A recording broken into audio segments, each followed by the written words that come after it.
Bismillahir Rahmanir Rahim. Ramadan Kareem. I was not planning to speak here.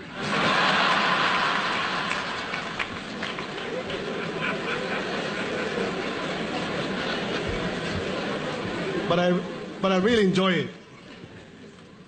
My brother, His Excellency Uhuru Kenyatta, President of Republic of Kenya, First Lady, and Vice President, His Excellency William Ruto, Excellencies, all dignitaries, ladies and gentlemen.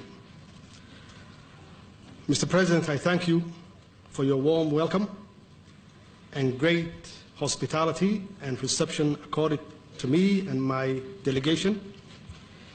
Kenyan people are fortunate to have you, Mr. President. Under your leadership, we can bring peace and stability in the region. I am very humbled and honored to be here today in this traditional national day of prayer of breakfast, even though I am fasting. It's a great day to pray together for peace and reconciliation and coexistence regardless of our religion affiliation.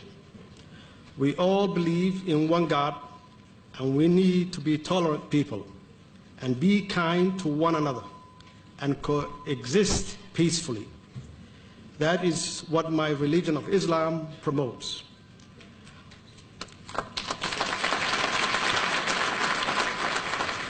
However, there are a small minority group in the region who claim to be a Muslim but give Islam a bad name. They are Al-Shabaab, who are violent criminals and kill innocent human beings in the name of Islam. They don't represent Islam, but have political agenda to achieve their wicked goal. They claim they are in conflict with non-Muslim Christians, but they in turn killed innocent people who happen to be Muslim in Somalia and elsewhere. What that tells you, they are our enemy. They are enemy of all humankind.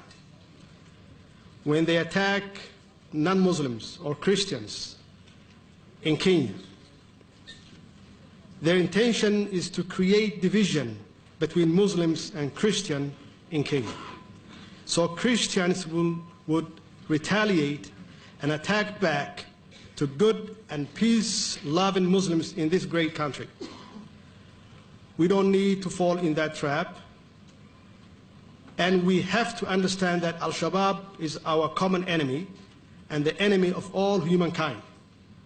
We need to be open-minded and understand that we all in this together to promote peace and unity and reject extremism and tribalism that divide us. Thank you.